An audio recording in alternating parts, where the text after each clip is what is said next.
যুদ্ধবিরতি নিয়ে যুক্তরাষ্ট্রের কর্মকর্তাদের সঙ্গে ইরানের প্রতিনিধি দলের বৈঠক আজ আলোচনা অনুষ্ঠিত হবে পাকিস্তানের ইসলামাবাদে। ইরানের পররাষ্ট্রমন্ত্রী আব্বাস আরাকচি, প্রতিরক্ষা কাউন্সিলের সচিব সহ ইরানি কর্মকর্তারাও মুখোমুখি বসবেন যুক্তরাষ্ট্রের ভাইস প্রেসিডেন্ট জেডি ভ্যান্স ও ট্রাম্পের বিশেষ দূতের সাথে।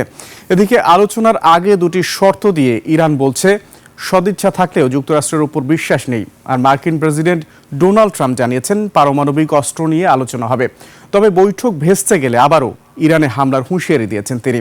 বিস্তারিত আফসানা লিলিয়ার রিপোর্টে। শিয়া বাটার ও ভিটামিনে সমৃদ্ধ লিলি বিউটি সোপ, তারুণ্যময় উজ্জ্বল ত্বকের জন্য।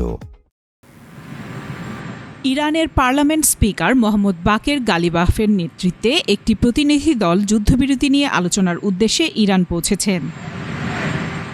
দলে আছেন ইরানের পররাষ্ট্রমন্ত্রী আব্বাস আরাকচি, প্রতিরক্ষা কাউন্সিলের সচিব, ইরানের কেন্দ্রীয় ব্যাংকের গভর্নর এবং কয়েকজন আইন প্রণেতা। ইসলামাবাদে পৌঁছানোর পর প্রতিনিধি দলকে স্বাগত জানান পাকিস্তানের উপপ্রধানমন্ত্রী ও পররাষ্ট্রমন্ত্রী ইসাক দার, সামরিক বাহিনীর প্রধান ফিল্ড মার্শাল আসিম মুনির সহ বিশিষ্ট কর্মকর্তারা। ইরানের সঙ্গে আলোচনায় যুক্তরাষ্ট্রের পক্ষ থেকে যোগ দেবেন দেশটির ভাইস প্রেসিডেন্ট জেডি ভ্যান্স।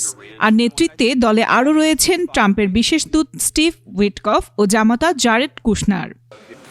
ইরানের প্রধান আলোচক পার্লামেন্টের স্পিকার মোহাম্মদ বাকের গালিবাফ বলেছেন, তাদের প্রতিনিধি দল আশাবাদী, তবে তেহরান মার্কিন প্রতিপক্ষকে বিশ্বাস করতে পারছে না। একই সাথে আলোচনা শুরুর আগে লেবাননে যুদ্ধবিরতি এবং ইরানের আটকে রাখা সম্পদ অবমুক্ত করার দুটি শর্ত দিয়েছেন তিনি। আর ডোনাল্ড ট্রাম্প জানিয়েছেন, আলোচনায় ইরানের পারমাণবিক কর্মসূচি গুরুত্ব পাবে। তবে পাকিস্তানের শান্তি আলোচনা ব্যর্থ হলে ইরানের ওপর আবারও হামলার হুঁশিয়ারি দেন তিনি। এরই মধ্যে যুদ্ধজাহাজগুলোতে সবচেয়ে উন্নত মানের গোলাবারুদ পুনরায় লোড করা হচ্ছে বলে জানিয়েছেন ট্রাম্প। অন্যদিকে ইসরায়েল ও হিজবুল্লাহর মধ্যে চলমান সংঘাত নিরসনে যুদ্ধবিরতি নিয়ে আলোচনার লক্ষ্যে আগামী মঙ্গলবার ওয়াশিংটনে বসছে ইসরায়েল ও লেবানন। আফসানা নীলা, ডেস্ক রিপোর্ট, 21 টেলিভিশন।